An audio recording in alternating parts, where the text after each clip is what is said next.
out there, and today in this video we're going to go over the new home screen app icons for iOS 14. So this all kind of started with me recently doing Ashley's home screen for her, and quite a few people asked, you know, how you do it and step by step and everything. And I thought, you know, there's a lot of really good tutorials on YouTube, and then I thought, wait a minute, I have a YouTube channel. So I figured I might as well suit it up and show you guys how it's all done. Mainly kind of what I'm going for is to show you how you can do it for free. So there's a lot of apps out there. There's kind of been a big boom recently of people that are making apps that do it, that format it and give you images or whatever. And some of them like are subscription, but they have a free version, but there's really limited. I'm going to show you how you can really do it with basically 2 free apps. Maybe a third if you want to add a little bit extra flair to it. But 2 free apps. One of them is probably already on your phone, and you can get a custom iOS 14 home screen. So before we even get started, I don't want to waste your time. We're going to go into 2 big caveats that if this bothers you, do not go any further. So one big one is the fact that what we're doing is not really replacing the app. What we're doing is putting necessarily a shortcut. So we're going to be using the Shortcuts app. As you can see here in the video, anytime that you click on one of the icons, it's actually going to open the Shortcuts app for just a split second and then open the regular app. So you're kind of using a shortcut to send a command to open the app. If that little extra blip, that little extra step bothers you for whatever reason, you don't like the wait, or you just think it looks clunky and kind of cheap, that's perfectly fine, but this won't work for you. So then, you know, please leave a like for me saving your time, and we'll see you on the next one. But caveat number 2 is you will not have your notification bubble above these icons. So if you're relying on an app like Messenger or Snapchat or Instagram or Messenger messages or anything like that, and you rely on that red icon to tell you that obviously you've got something that you need to check out, the shortcut icons that we're doing here will not have those. So you can see here with Ashley's, I made a folder on the next page, and I just put all of the home screen icons in that one folder, ideally so that she could see if there's a notification if she really needed to. But she turned all the notifications off because she just doesn't like having that red bubble there at all. But if you really rely on that and that's something that you really need, something to think about, because you will not have those notifications on their icons. So I have to imagine this has been a huge deal. People have been really excited about it and doing some really cool stuff. Apple has to be aware of that. I wouldn't be shocked if down the road they just allow us to change what an app looks like, and then that would just cut out all of this and all the middleman and make it, you know, where you have notifications. So maybe, you know, just hang out. If either of these 2 things bother you, maybe just wait until Apple probably inevitably goes that route and does that, because we can't imagine it would be too hard to just go into the app settings and make a custom icon for it. So anyway, with that being said, let's dive right into the video with the 2, like I said, 2 main apps that you're going to use to do this. And I'm going to pull up my phone here, and I'm also going to record my screen. So here we go on my phone here, and I just tried to make it simple. My phone currently doesn't have any custom apps because mainly yours won't, so I wanted to look exactly kind of like what yours. I do have some of the widgets here that you can see, but whether it be a normal page or not, you know, you've got the same thing. But the 2 apps that you're going to want to download is going to be called Photoshop Mix and Shortcuts. So the Shortcuts app is going to be kind of the main one that we use to kind of do the commands. So if you're thinking this of like coding, you know, that's going to be where you're going to say, when I tap X, do Y. So that's kind of when we're telling the app, telling your phone to do, you know, to do this command. Photoshop Mix is what we're going to use to actually create the images that we will use. So one thing to keep in mind, you don't necessarily have to use the Photoshop Mix. There's a lot of really cool creators. Like I said, this is booming right now, and a lot of them are even free. There is a really cool Instagram page. Let me find it for you.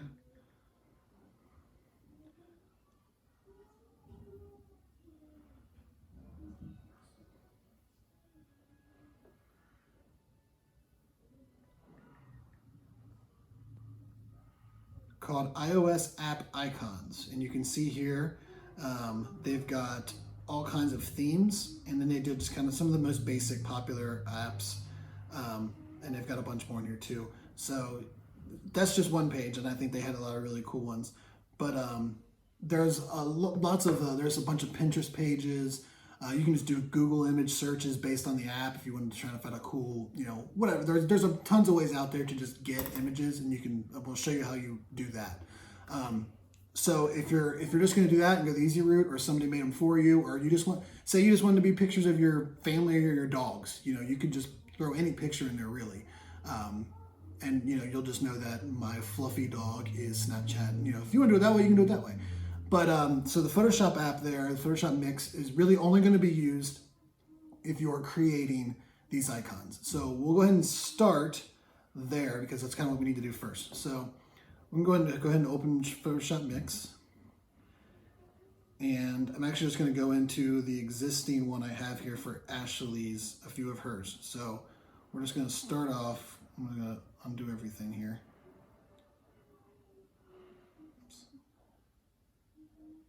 Hide everything. So you start off with a transparent background. If you're watching this and you know a little bit about design, if you've ever used Photoshop or any design software, some of this you might find redundant, but I'm going to try to dumb it down so where anybody that just wants to do this, I'm kind of trying to make this for people that don't have design, background or whatever, and just want to make these icons. So if I say something that's just kind of like, well, duh, just hang in there. So this checkered background right here it's transparent. So that means that it's not going to be, visible. If you ever see that transparent look, it means that is or that checkered look, it means it's transparent. So what you're going to start with first is your background. And this is kind of where some of the paid apps are kind of cheating people. They're taking, your colors or whatever and formatting into the exact size of what an app icon is, which you don't really need to do. And we're going to show you why later when we actually set the picture. It could be really any size. So what I did is for Ashley is I got these pastel colors that you can see here and different shades. So we're going to start with our background. So let's say that we want to start with this one. And just to give you a brief idea, again, if you've done Photoshop or design software, this is going to be redundant to you. But it works in a layer design. So you can see here on the right-hand side, I've got these layers, and it says image layer. Whichever ones are on top, you can see if I double tap them, it makes them visible. So the little eye means that it's hidden. Whatever ones are on top is going to be what is seen first. So this Snapchat logo is smaller, so it shows over. But if I take this background, and I slide it above the Snapchat one, it disappears because it's now above it. So just to give you an idea kind of how layers work. But you're essentially going to start with your background here, whichever background color you want. If you want it to be a design, or you want it to be a gradient, or whatever images you find, or whatever you colors you just grab. Again, Google Images is probably going to be your friend here. You could just Google green background, and you're going to get an images, all kinds of different colors. Just grab the ones you like, So once we have our background, we're going to bring in our image. And I've already kind of done some of these. So let's bring in a new one. So if we're going to bring in a new one, you're going to tap the plus sign, image, on my phone, recents. We got some thumbnails that we made here. You can kind of see what they look like when they're in here. Let's go ahead and grab we'll grab the Pinterest logo here. Actually, that's a bad one because it's already kind of formatted pretty easy. Let's go with the Gmail logo. So you can already see here, it brings it in. It's because I grabbed it off Google Images, it actually brought in the transparent background as well. So that actually is physically the background. But so there's a few different ways that we can remove this. So what we need to do to make it look like what we want it to look like, so you can kind of see here, that's what we want it to look like, is a few different, the easiest way to do it right off the bat is if you tap the blend, and you've got a few different options here. Most apps, if you just hit darken, it's going to remove whatever else is there, and it's just going to give you a clean black background. That's actually all I had to do with the Snapchat logo here, is just darken it. So you can see here's actually what the normal one looks like. That's the image that I brought in that I saved from Google Images. If I pick darken, it automatically just kind of blends it in. So that's the easiest way. And then I can just hit check, tap this guy up here and hit camera roll and save that right to my camera roll. So we got a little bit of work to do though with the with our Gmail logo. Actually, you gotta click on that layer. There you go. So let's say the overlay, like you can see here, it didn't quite work. It didn't really do what we want to do. The other option that you can do is called cut out button down here on the bottom. So what that is going to do is it's going to give you the option to add or subtract something. What we want to do is remove, we're going to subtract, actually we're going to add because it starts out all clear. And the easiest way to do this is to use the smart option. So you're literally just going to tap your finger and you can see how it's kind of already snapping to the edges. So it's already going to fill in the circle, and then when we hit the check mark, it's taken out everything that was around it. So, and we can make this bigger, smaller, we can tilt it, do whatever. If you're doing other images, you can kind of go in and see what they look like with different things on them like that. So again, easiest way to do it is just to try out the blend tool and see what it looks like. If that doesn't work, or for whatever reason it doesn't make it perfect, use the cutout option and kind of mess around with it like that. Like I said, once you're done, tap the share button in the upper corner, hit camera roll, and it's just going to save that directly to your camera roll. So that is the easiest way to make your images. Now, the Photoshop Mix button does have a way to add text, but it's really limited. It doesn't really have a lot of fonts. If you want fonts, if you want to write something across it, say you want to write Gmail, I kind of like just the icon look, but let's say you want to put words across it too. What I would recommend is downloading another app that's just Photoshop Express. So you can see it right here. Again, a free app, Photoshop Express. This is again what I use pretty much to make all my thumbnails for our YouTube videos. You just grab this from your camera roll, and then down here in the bottom you can scroll this and there's a text option, and it's got quite a few. So again, there is a premium option to get more fonts, but I think it's got some pretty cool fonts, obviously, that you've probably seen from our other videos. You've got this one. If you go to the font, you know, you've got quite a few different options. So if you want to, let's say we wanted to type, this is Gmail, so we're going to type Gmail, and obviously we probably want it to be a different color. We can even make the stroke a different color if we want. I'm just going to position it where we want it to be. So let's say you want to do that. And then again, same thing, and we're going to export it to our camera roll. So there you go. So if you don't necessarily care about the, either way, this is a really cool app too, because it does a lot of cool stuff with overlays and some cool filters and stuff, but just cool app to have. But if you want text on it, that's probably I think that's the coolest way to do it. Like I said, Photoshop Mix, you can put basic text, but it doesn't have as many font choices as that Photoshop Express app has. Again, both free apps, and you can do everything you need to do to make these things from those apps. You don't have to pay a dime. So we've got our image here. We've got our Gmail image. That's what we're going to go with. It is in our photos, which I moved my apps around to make this video, so I kind of lost where my photos are, but there it is right there. So now we're ready to make our app. So we're going to go into the Shortcuts app, and we're going to click the plus sign in the upper corner to make a new shortcut.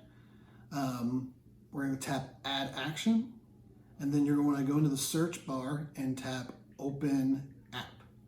And then you'll see down here the option Action Open App. So what we're saying is when I click this shortcut icon, open said app. So pretty easy. You can probably see where this is going. We're going to choose Gmail. So there we go. And then you're going to tap these three option dots up here. We're going to name it just Gmail. And we want to add it to home screen. Once we click add to home screen, we've now got our preview and our name. So this option here is if you want the names under the apps. I kind of like the look of making an icon to where I know what it means without needing the words. So you can see on Ashley's that I took out the words and it's just the icons. If you want the words there, then obviously here you would type in Gmail, or if you don't want anything, just hit the X and leave it blank. And then to do the icon, we're going to tap this right here. So we can either take a photo, choose a file. We're going to choose a photo. We want this one.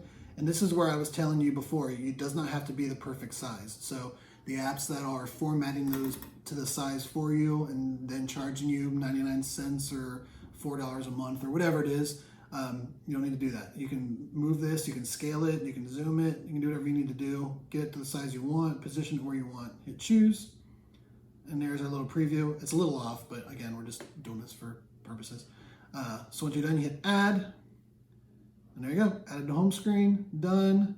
We go back to our home screen. It actually put it over here, but obviously we can slide it wherever we want. And there you go. So we tap it, boom. There you go, that's pretty much it. Go crazy. If you have any questions, put them in the comments. I'm usually pretty quick about responding, but that's pretty much it. So yeah, hit up your Google Images, use all your free tools at your disposal, and go nuts with your home screens. Feel free to if you want to take some screenshots and show me what you did, I'd love to take a look at them. Either put them in the comments or hit me up on Twitter @RackHammond7, whatever. Hope you guys have a good time, and maybe this video will be old and Apple will just make it to where we can do this on our own. So either way, we'll see you on the next video.